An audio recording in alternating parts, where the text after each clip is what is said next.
எல்லோருக்கும் வணக்கம் நண்பர்களே. இந்த கடகராசி நண்பர்களை பற்றி தான் இந்த வீடியோ. கடகராசியில் பிறந்தவர்கள் இந்த 2026 ஏப்ரல் 14 தமிழ் வருட பிறப்பு பிறக்க போகுது. அதில் எந்த அளவுக்கு இருக்க போகுது, அவங்களுக்கு எந்த அளவுக்கு மாற்றங்கள் இருக்க போகுது, உள்ளுணர்வுகள் எப்படி இருக்க போகுது, குடும்பம் எப்படி உருவாக போகுது, அதோட தொழில் முன்னேற்றம் எப்படி இருக்க போகுது அப்படிங்கிறது எல்லாமே இந்த வீடியோவில் நம்ம பார்க்க போகிறோம். கிரகநிலையோட அடிப்படையிலிருந்து உங்களுடைய வாழ்க்கையில் என்னென்ன நடக்க போகுது, தொழில் பணியிடம் அப்படிங்கிற எல்லா விஷயத்தையுமே இப்போ நம்ம பார்க்க போகிறோம். சரி, நம்ம வீடியோக்குள்ளே போகலாம். நிறைய பேர் கஷ்டப்பட்டவங்க தான் ஜாதகம் பார்ப்பாங்க அப்படிங்கிறது நிறையா பேர் தெரியும். ஆனால் இந்த கடகராசிக்காரர்கள் எவ்வளோ கஷ்டத்தில் இருந்தாலும் அவங்க உழைப்பை மட்டுமே பார்த்துட்டு இருக்கிற ஒரு ராசி. அவங்களுக்கு கிரக நிலை எப்படி இருக்க போகுது, அவங்களுடைய வாழ்க்கை இனி வரக்கூடிய காலகட்டங்கள் எப்படி இருக்க போகுது அப்படிங்கிறத இந்த வீடியோவை நம்ம முழுசாக பார்க்க போகிறோம். ஸோ வீடியோ ஸ்கிப் பண்ணால் பாருங்கள். பல ஒரு சுவாரஸ்யமான சம்பவங்கள் கடவுளாக உங்களுக்கு இந்த வீடியோ கண்ணில் காட்டியிருக்காரு அப்படிங்கிறத மைண்டில் ஞாபகம் வச்சுட்டு பாருங்கள். நிறைய பேர் தனிப்படையான ஜோதிடம் பார்க்கணும் அப்படின்னு ஆசைப்பட்றீங்க. தயவுசெய்து நான் நம்பர் கீழே கொடுத்துருக்கேன். உங்களுக்கு வெயிட் பண்ணுறதுக்கான ஆர்வம் இருந்தால் பாருங்கள். அப்படி இல்லை அப்படிங்கிறவங்க உங்களோட லோக்கலில் கூட நீங்கள் ஜோதிடம் பார்த்துக்கலாம். காரணம் என்ன அப்படின்னா, நீங்கள் ஃபோன் பண்ணிங்க அப்படின்னா அப்பாயின்மெண்ட் கொடுத்து தான் உங்களுக்கு கொடுப்பாங்க. அதே போல் வெளிநாட்டில் இருக்கிறவங்களாக இருக்கட்டும், யாராகட்டும், கீழே இருக்கக்கூடிய நம்பர் மூலமாக நீங்கள் கான்டாக்ட் பண்ணி பேசி தெரிஞ்சுக்கலாம். இந்த ராசிக்கு இப்போ நம்ம அவுட்லைன்லேருந்து அவங்களோட வாழ்க்கையிலேருந்து ஃபுல்லாகவே தெரிஞ்சுக்க போகிறோம். சார், நிறைய பேருக்கு நிறைய கஷ்டங்கள் இருக்கும். ஒவ்வொரு வகையான கஷ்டங்கள் ஒவ்வொரு கடகராசி என்பவர்களும் இருக்கும். சார், கடகராசினாவே பொதுவானது தானே, அதில் என்ன பிரித்து பேசுகிறீங்க அப்படின்னா, கடகராசி மட்டும்தாங்க பொது. அதுக்குள்ளே நிறையா விஷயங்கள் இருக்குது. அதாவது தசாபுத்தி இருக்குது, அதுக்குள்ளே நட்சத்திரங்கள் இருக்குது, அதுக்குள்ளே நீங்கள் பிறந்த லொக்கேஷன் இருக்குது, லக்கினம் இருக்குது, இது மாதிரி நிறைய இருக்குது. அதுக்கு தகுந்த மாதிரி தான் உங்களோட லைஃப் மாற்றங்கள் இருக்கும். சரி, இந்த ராசி கடகராசினோட கிரகநிலை அமைப்பு இந்த ஆண்டு முக்கியமாக உங்களுக்கு குரு, சனி, ராகு, கேது இதுதான் உங்களுக்கு லைனில் இருக்கக்கூடிய ஒரு அற்புதமான காலகட்டத்தினுடைய கிரக அமைப்புகளாக இருக்குது. இதில் குரு அதிர்ஷ்டம் வளர்ச்சியை தரும், சனி கட்டுப்பாடு சோதனை தரும், ராகு எதிர்பாராத மாற்றங்களை உங்களுக்கு தரும், கேது ஆன்மீக வளர்ச்சியை தரும். ஆன்மீக சம்மந்தப்பட்ட நிறையா வளர்ச்சிகளை உங்களுக்கு கொடுக்கும். இங்கே இருக்கக்கூடிய அனைத்தும் உங்களுடைய வாழ்க்கையில் பல பகுதிகளை பாதிக்கக்கூடியதாகவும் இருக்கும், அதில் மாற்றி அமைக்கக்கூடியதாகவும் இருக்கும். குறிப்பாக குருவினுடைய அனுகூலம் காரணமாக நீண்ட நாள் ஆசைகள் நிறைவேறக்கூடிய வாய்ப்பு இந்த டைம் உங்களுக்கு அதிகமாகவே இருக்குது. சரி சார், இவங்களுக்கு தொழில் பணியிடம், அதாவது தொழில் பணியிடம், நீங்கள் ஏதாவது வேலைக்கு போகிறீங்க அல்லது நீங்களாக ஒரு தொழில் வச்சுருக்கீங்க அப்படின்னா உங்களுக்கு எப்படி இருக்க போகுது? வேலை செய்கிறவங்களுக்கு புதிய வாய்ப்புகளும் புதிய உயர்வும் கண்டிப்பாக கிடைக்குங்க.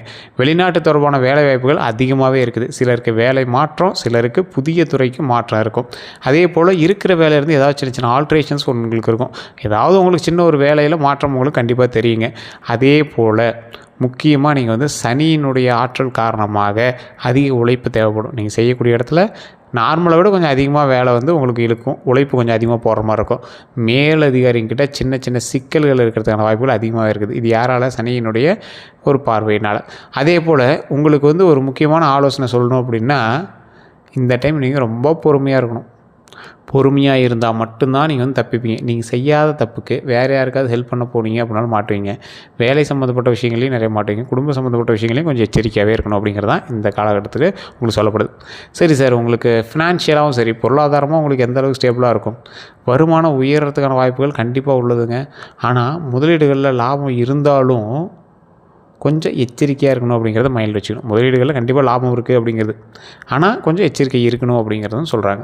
அதே போல் நிலம், வீடு வாங்கக்கூடியவங்க கண்டிப்பாக உண்டு. நிலம், வீடு வாங்குறீங்க அப்படின்னா டாக்குமெண்ட் சம்மந்தப்பட்ட விஷயத்தில் ஒரு டைம் செக் பண்ணிட்டு வாங்குங்க. நீங்கள் எல்லாமே பண்ண முடியுங்க. அதில் சின்ன சின்ன ட்ராபேக்ஸ் மாதிரி இப்போ உங்களுக்கு தெரியும். அது சின்னதுன்னு இப்போ நினைப்பீங்க, அது வருங்காலத்தில் பெருசாக இருக்கும். ஃபார் எக்ஸாம்பிள், இப்போ ஒரு வீடு நிலம் வாங்குறீங்க, டாக்குமெண்ட்டை சரி பார்க்காம நீங்கள் வாங்கிட்டீங்க சந்தோஷத்தில் இருப்பீங்க. நல்ல நேரம் தான் நான் வாங்கியாச்சு அப்படிங்கிற சந்தோஷத்தில் இருப்பீங்க. ஆனால் கொஞ்ச நாள் கழிச்சு தான் தெரியும் அதுக்கு பின்னாடி டாக்குமெண்ட்டில் என்னெல்லாம் இருக்குது, ஏன் அதெல்லாம் என்ன ஃபுல்ஃபில் ஆகலை, ஏன் என்ன அதுன்னு கொஞ்சம் தேடி பார்க்கும்போது தான் கொஞ்சம் உங்களுக்கு டென்ஷன் பண்ண ஆரம்பிக்கும். ஸோ அதனால் அதெல்லாம் கொஞ்சம் கவனமாக இருந்துக்கோங்க. அதே போல் இன்னொரு விஷயத்தில் எதில் கவனமாக இருக்கணும் அப்படின்னா, தேவையற்ற செலவுகளை கட்டுப்படுத்துங்க. கண்டிப்பாக நீங்கள் அதில் கட்டுப்படுத்தியே ஆகணும். கடகராசிக்காரர்களுக்கு கட்டுப்படுத்த முடியாத ஒரு விஷயத்தில் அது ஒன்று. நண்பர்களுக்கு பணம் கொடுப்பதில் கவனமாக இருங்க. நண்பர்களுக்கு பணம் கொடுக்குறது, சொந்தக்காரருக்கு பணம் கொடுக்குறது, இந்த மாதிரி நிறையா விஷயத்தில் கொஞ்சம் கவனமாக இருங்க. குடும்ப உறவுகளில் குடும்பத்தில் மகிழ்ச்சி அதிகரிக்கக்கூடிய ஒரு அற்புதமான காலகட்டம். திருமணம் ஆகாதவர்களுக்கு நல்ல தொடர்புகள் வரும். தம்பதி உறவில் நெருக்கம் கண்டிப்பாக அதிகரிக்கும். சில நேரங்களில் சிறிய கருத்து வேறுபாடுகள் கண்டிப்பாக ஏற்படும். பேசி தீர்க்கக்கூடிய பழக்கம் முக்கியமாக உங்களுக்கு வேணும். ஏதாவது பேசி தீர்த்துக்கலாம் அப்படின்னு உட்காருங்க. தப்பு உங்கள் மேலே இருந்தாலும் சரி, தப்பு அவங்க மேலே இருந்தாலும் சரி, நீங்களே உங்கள் மேலே தப்பு ஏற்றுக்கிட்டு கொஞ்சம் அமைதியாக இருங்க. பேச்சு தீர்த்து வைக்க வேண்டிய விஷயத்தில் பஞ்சாயத்து வைக்கிற அளவுக்கு போகக்கூடாது. கூட யாரோ ஒரு 4 பேர் இருக்கான், நான் சரி பண்ணி வைக்கிறேன்பா அப்படின்னா, நீ அங்கேயே இல்லை நாம் சரி பண்ணிக்கிறோம் அப்படின்னு நீங்களே பேசி தீர்த்துக்கோங்க. எந்த பிரச்சனையும் உள்ளே கொண்டு வரக்கூடாது, அவ்வளோதான். அந்த மாதிரி இருந்துக்கோங்க. உங்களுடைய பிரச்சனை வெளியே போய் பேசக்கூடாது, உங்களுக்குள்ளேயே சரி பண்ணிக்கணும். அந்த மாதிரி இது பண்ணிக்கோங்க. உங்களுடைய மனநிலையும் ஆன்மீக ரீதியான விஷயமும் எப்படி இருக்க போகுது அப்படின்னா, இந்த ஆண்டு உங்களுக்கு ஆன்மீக ஈர்ப்பு வந்து அதிகமாகவே இருக்கும். ஏன்னா கேதுவினுடைய ஆற்றல் இருக்குல்ல, ஸோ அப்போ வந்து உங்களுக்கு ஆன்மீக ஈர்ப்பு அதிகமாகவே இருக்கும். உங்களை சாமி கும்பிட வைக்கும். ஏதாவது ஒரு விஷயத்தில் உங்களை வந்து மைண்டை டைவர்ட் பண்ணி சாமி கும்பிட வைக்கும். கோவிலில் தரிசனம் பண்ணுறது, தியானம் போன்றவற்றெல்லாம் வந்து பார்த்திங்கன்னா ஒரு மன அமைதியை உங்களுக்கு வந்து கண்டிப்பாக கொடுக்கும். குறிப்பாக அம்மன் கோயில் வழிபாடு சிறந்த ஒரு வழிபாடாக இருக்கும். அம்மன் கோயில் வழிபாடெலாம் உங்களுக்கு வந்து ஒரு மிகப்பெரிய ஒரு மாற்றத்தை கொடுக்கும் அப்படின்னு சொல்லலாம். அம்மன் வழிபாடுங்கிறது எது துர்க்கை அம்மன் வழிபாடு. எந்த கோயில் நீங்கள் அம்மன் வழிபாடு போனீங்க அப்படின்னாலும் ஒரு அருமையாக இருக்கும். கோபமாக இருக்கக்கூடிய அம்மன் கிட்ட போனீங்க அப்படின்னா உடல் ரீதியான உபாதைகள்லேருந்து நீங்கள் வந்து தப்பிக்கலாம், பல தடைகள்லேருந்து தப்பிக்கலாம், எச்சரிக்கையாக இருக்க சில விஷயங்களில் எதிரிகள்கிட்ட தப்பிக்கலாம். அதே போல் உடல் நலத்தில் வந்து பார்த்திங்கன்னா பொதுவாக உடல் நலம் நன்றாக தான் இருக்கும். மன அழுத்தம் காரணமாக சோர்வு வந்து உங்களுக்கு கண்டிப்பாக இருக்குங்க. ஏதோ ஒரு மாதிரியாகவே இருக்குன்னு நீங்கள் வந்து நினச்சிருப்பீங்க. ஆனால் அதுக்கு வந்து சோர்வு தான் காரணம் அப்படிங்கிறது உங்களுக்கு தெரியாது. ஒரு 10 பேர்த்துக்கிட்ட பேசுங்க, பழகுங்க, வீட்டில் இருக்கிற எல்லாத்தையும் ஜாலியாக பேசுங்க, குழந்தைங்கிட்ட விளையாடுங்க. இதுதான் வந்து உங்களோட உடலுக்கான ஆரோக்கியம். கண்ட விஷயத்தை சாப்பிடாதீங்க. உடலை கொஞ்சம் ஆரோக்கியமாக வச்சுக்கிறதுக்கான வழிகளை தேடுங்க. எதில் நீங்கள் கவனிக்கணும் அப்படின்னா, எதில் நீங்கள் கவனமாக இருக்கணும் அப்படின்னா, நல்ல தூக்கம் கண்டிப்பாக தேவை, சீரான உணவு கண்டிப்பாக தேவை, யோகா தியானம் கண்டிப்பாக தேவை. யோகா பண்ணணும், தியானம் பண்ணணும், இதெல்லாம் கண்டிப்பாக ஞாபகம் வச்சுக்கோங்க. அதை மட்டும் மைண்டில் நல்லா ஞாபகம் வச்சு பண்ண ஆரம்பிச்சுக்கோங்க. அதே மாதிரி கல்வியை பொறுத்த வரைக்கும் மாணவர்களுக்கு நல்ல முன்னேற்றம் கண்டிப்பாக உண்டுங்க. எந்த அளவுக்கு நீங்கள் கல்வியில் முதன்மையாக ஸ்டெப் எடுத்து வைக்கிறீங்களோ அந்த அளவுக்கு உங்களுக்கு அவுட்புட் கண்டிப்பாக உண்டு. இதை பார்த்துட்டு இருக்கக்கூடிய பேரண்ட்ஸாக இருந்தாலும் சரி, இல்லை மாணவர்களே பார்த்துட்டீங்க அப்படின்னா கொஞ்சமாவது ஸ்டெப் எடுங்க. கல்விக்கு கொஞ்சமாவது ஸ்டெப் எடுங்க. இப்போ உங்களுக்கு வரல அப்படின்னு நீங்கள் விட்டுறாதீங்க. கொஞ்சம் இறுக்கி பிடிச்சி அதை பிடிச்சிட்டு வந்துடுங்க. உங்களுக்கு மிகப்பெரிய மாற்றத்தை, மிகப்பெரிய ஒரு வாழ்வினுடைய உச்சத்தை வந்து கொண்டு வந்து கொடுக்க போது கல்வி வந்து கடகராசிக்கு எப்போவுமே ஒரு மேன்மை தான் கொடுக்கும். அதே போல் போட்டித் தேர்வுகளில் வெற்றி வாய்ப்பு உங்களுக்கு அதிகமாகவே இருக்குது. போட்டித் தேர்வுகளில் எக்ஸாம் எழுதுறீங்க அப்படின்னா இனி வரக்கூடிய காலகட்டங்களில் உங்களுக்கு நல்ல ப்ளஸ் பாயிண்ட் இருக்குதுங்க. 2027 ஏப்ரலுக்கு மேலே உங்களுக்கு நல்லா இருக்குன்னு உங்களுக்கே தெரியும்.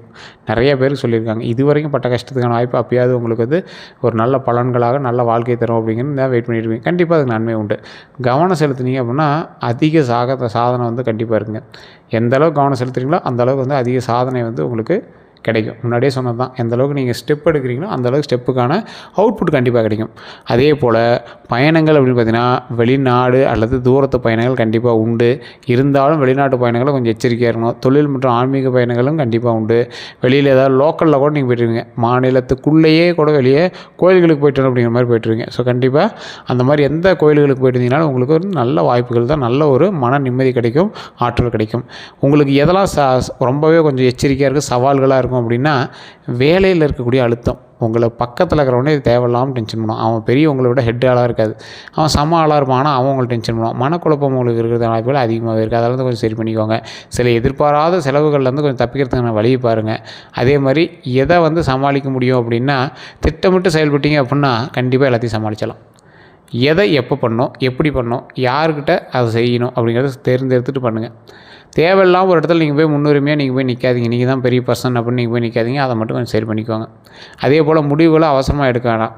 எந்த முடிவு எடுத்தீங்க அப்படின்னாலும் சரி அவசரமே படக்கூடாது. ரொம்ப நிதானமாக எச்சரிக்கையாக பண்ணி ஆகணும். இதுக்கு ஏதாவது பரிகாரம் இருக்கா சார் அப்படின்னு கேட்டால் உங்களோட ஜாதகத்தை கண்டிப்பாக பாருங்கள். இப்போ நான் சொன்னதில் ஒரு 60% தான் உங்களுக்கு நடக்கும். மீதி வந்து உங்களோட ஜாதகத்தின் அடிப்படையில் தான் நடக்கும். ஜாதகத்தின் அடிப்படையில் அப்புறம் எது சார் நீங்கள் ராசிக்கு பலன் சொல்கிறீங்க அப்படின்னா, இந்த கடகராசிக்காரர்களுக்கு நான் முன்னாடியே சொன்னதான், கடகராசிக்காரர்கள் இந்தியாவில் முடியும் 13-14 கோடி பேருக்கு மேலே இருப்பான். அவனால் ஏன் சார் வெயிட் பண்ணிகிட்ருக்கேன் அப்படின்னா, ராசிகளில் மட்டும்தான் ஒன்று தசாபுத்தி, லக்கினம், அதே போல் நட்சத்திரம், அதே போல் பிறந்த தேதி, பிறந்த நேரம், லொக்கேஷனு, கிரகத்தினுடைய பார்வை, கட்டத்தினுடைய அமைப்பு, இது மாதிரி நிறைய இருக்குது. உங்களுடைய கேட்லாக் வேறு. இது வந்து ஓவரால் கேட்லாக். நீங்கள் வாஷிங் மிஷின் தான், ஆனால் நீங்கள் எந்த பிராண்டோட வாஷிங் மிஷின் உள்ளே இருக்குல்ல, சாம்சங்கா இல்லை அதுலேயே சாம்சங்கில் உள்ள என்ன இது டாப் லோடா, அந்த மாதிரி ஒவ்வொரு எக்ஸாம்பிள் தான். நான் எக்ஸாம்பிளுக்கு சொல்கிறேன். ஸோ உங்களுடைய கேட்லாக் என்னது, உங்களுடைய கேட்லாக் வந்து உங்களுடைய ஜாதகத்தில் தான் இருக்குது. ஸோ என்ன தான் இருந்தாலும் ராசியில் மட்டும்தான் நீ ஒருத்தன், அதுக்குள்ளே நிறையா பேர் இருக்காங்க அப்படிங்கிறத நீங்கள் தெரிஞ்சுட்டு தான் பண்ணணும். சரி சார், இதில் உங்களுக்கு அம்மன் வழிபாடு தான் எப்பவுமே சிறந்தது அப்படின்னு சொல்லியாச்சு. இதில் சிறந்த பரிகாரம் அப்படின்னா திங்கக்கிழமைனா அம்மன் வழிபாடு பண்ணுங்கள். சரி, வெள்ளிக்கிழமை தான் அம்மன் வழிபாடு பண்ணுவாங்க. நிறைய பேருக்கு தெரியாத ஒரு விஷயம், திங்கக்கிழமை அம்மன் வழிபாடு பண்ணணும், பௌர்ணமியில் குலதெய்வ வழிபாடு பண்ணணும், அம்மன் தெய்வத்தை வணங்கணும்.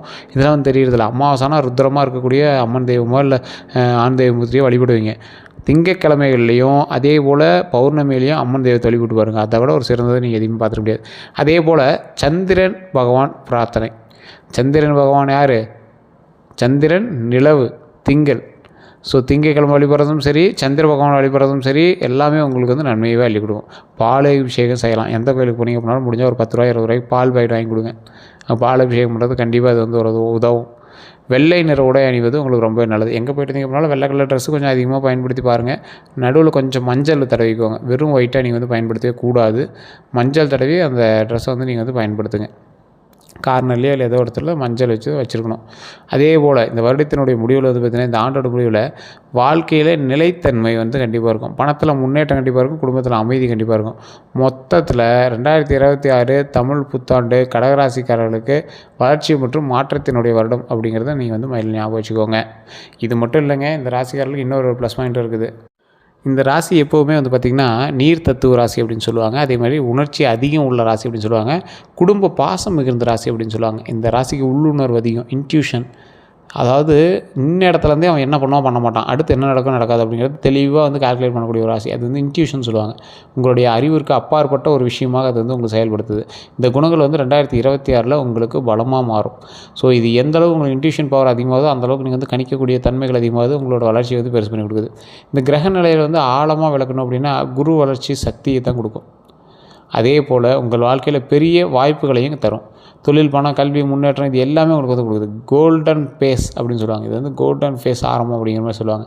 ஸோ அந்த மாதிரி ஒரு ஆற்றலை வந்து உங்களுக்கு கொடுக்குது. சனி அதாவது இன்னொன்று நான் தெளிவாக சொல்லிடுறேன். ஒவ்வொரு வகையான கிரகங்களுக்கும் ஒவ்வொரு தோஷம் அதுன்னு சொல்லுவாங்க. ஸோ அதனால் நீங்கள் ரொம்பவும் டீப்பாக போய் உங்களை வந்து மைண்டை டைவர்ட் பண்ணிக்காதீங்க. குரு வந்து உங்களுக்கு வந்து வளர்ச்சி சக்தியை வந்து அதிகமாக கொடுக்குதுன்னு ஞாபகம் வச்சுக்கோங்க. சனி பகவான் வந்து சோதனை ஆசிரியர் அப்படின்னு சொல்லுவாங்க. உங்களை வந்து சோதிச்சு பார்ப்பார். உங்களுக்கு வந்து இவன் தான் எப்படி அப்படிங்கிறத ஃபைனலாக புரிய வச்சுருவார். அவன் நீ பழகினியா, அவன் நல்லவன் நினச்சிட்டு இருந்தியே, அவன் எப்படியாப்பட்டவன் தெரியுமா அப்படின்னு உங்களுக்கு காட்டி கொடுத்துருவார். அதே போல் உங்கள்கிட்ட கெட்டவன் நினச்சிருந்தா எவ்வளோ நல்லவன் தெரியுமா அப்படின்னு உங்கள்கிட்ட காட்டி கொடுத்துருவார். உங்களை சோதிக்கும். உங்களை வந்து அப்படி இப்படின்னு போட்டு சோதிக்கும். ஆனால் உங்களது வாழ்க்கையை அமைப்பாக மாற்றும்.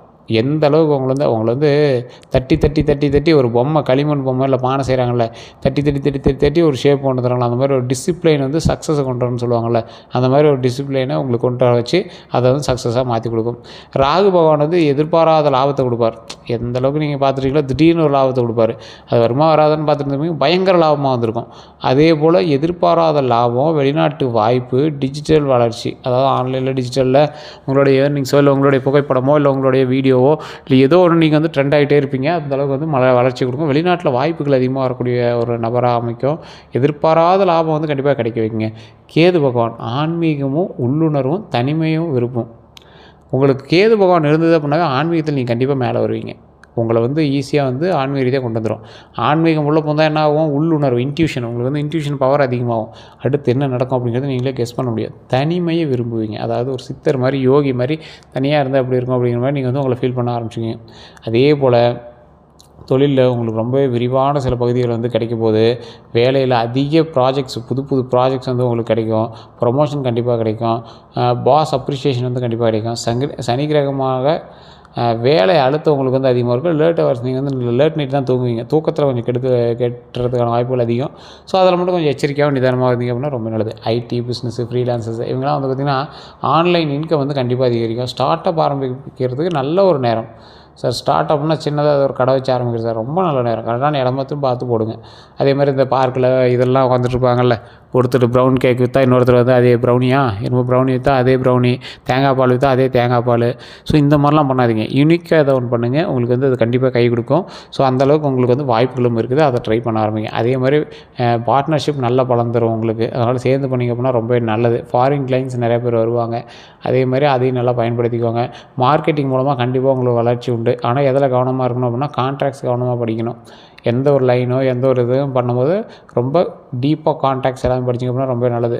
அதே மாதிரி பணம் வந்து பார்த்திங்கன்னா டீப் அனலைசிஸாக உங்களுக்கு பார்க்கும்போது இந்த ஆடியன்ஸுக்கு மிகவும் பிடிக்கக்கூடிய ஒரு பகுதி. ஏன்னா நிறையா பேருக்கு வந்து பணம் எப்படி வரும், வருமானம் வருண்டா, லாபம் உண்டா, அப்படி தான் கேட்டுட்ருப்பீங்க. மல்டி இன்கம் சோர்ஸ் வந்து உருவாகும். மல்டி இன்கம் சோர்ஸ்னால் என்ன, எந்த விஷயத்துலேருந்து உங்களுக்கு பணம் வருதுன்னு தெரியாது. ஆனால் பல்காக வருமானு கேட்டால் ஒன்றில் கம்மியாக வரும், ஒன்றில் அதிகமாக வரும். ஆனால் மல்டி இன்கம் சோர்ஸ் வரும். ரியல் எஸ்டேட் வந்து உங்களுக்கு லாபம் தரும். கண்டிப்பாக ரியல் எஸ்டேட் மூலமாக லாபம் உண்டு. கோல்டன் இன்வெஸ்ட்மெண்ட் நல்லது. கோல்டில் இன்வெஸ்ட் பண்ணியிருக்கீங்க, அதில் வந்து ஏற்கனவே பணம் போடுறீங்க அப்படின்னா இந்த டைம் வந்து உங்களுக்கு ரொம்பவே நல்லதாக இருக்கும். நண்பர்கள்லாம் பணம் கொடுக்குறத வந்து கொஞ்சம் தவிர்த்துக்கணும். இம்பல்சிவ் ஸ்பெண்டிங், தேவையில்லாமல் நீங்கள் வந்து ஸ்பெண்ட் பண்ணுறதை கொஞ்சம் தவிர்த்துக்கோங்க. கண்டிப்பாக மைண்டில் இதை ஒன்று மட்டும் ஞாபகம் வச்சுக்கோங்க. Earn, save, invest. இதுதான் உங்களது மந்திராவாக இருக்கணும். Earn, save, invest. என்னென்னா நிறையா பேர் இந்த ராசிக்காரர்கள் நான் பார்த்துருக்கேன். ஒரு குறிப்பிட்ட ஏஜ்லேயே வந்து பெரிய ஆள் மாதிரி பிஹேவ் பண்ண ஆரம்பிப்பாங்க. ஆனால் எங்களுடைய மைண்ட் வளர்ச்சி வந்து பெருசாக ஒன்றும் அந்த அளவுக்குலாம் இருக்காது. காரணம் என்ன அப்படின்னா, அவங்களுக்கு அதை பற்றி பேசி புரிஞ்சுக்கிற அளவுக்கு வந்து சரியான சக்திகள் இல்லை அப்படின்னு தான் சொல்லும். அதே போல் இந்த ராசிக்காரர்களுக்கு காதல் திருமணம் எப்படி இருக்கும் அப்படின்னு பார்த்தீங்கன்னா, காதலில் புதிய காதல் தொடக்கம். அதே போல் லாங் டைம் ரிலேஷன்ஷிப் ஸ்டேபிளாக இருக்கக்கூடிய ஒரு காலகட்டமாக அமையுது. திருமண வாழ்க்கை ஆகாதவர்களுக்குலாம் நல்ல மேட்ச் கொடுக்கும். அதே மாதிரி குடும்பத்தில் நல்ல சம்மந்தம் கிடைக்கும். மிஸ் அண்டர்ஸ்டாண்டிங்லாம் அவாய்ட் செய்யணும். அதே மாதிரி லவ் நீட்ஸ் பேஷன்ஸ் இன் 2026ன்னு சொல்லுவாங்க. அதாவது உங்களுடைய காதல் வந்து கண்டிப்பாக அமைதியை நோக்கி 2026 பிரயாணிக்கும் அப்படிங்கிறது தெளிவாக சொல்லுது. குடும்பம் அப்படின்னு பார்க்கும்போது இந்த ராசிக்கு வீட்டில் சந்தோஷம் கண்டிப்பாக உண்டு. புதிய உறவினர்னால் நல்ல ஒரு லாபம் உண்டு. அவங்க வந்து புதிய உறவினர்லாம் உறுப்பினர் புதிய உறவு எல்லாம் வரதுக்கான வாய்ப்புகள் உண்டு.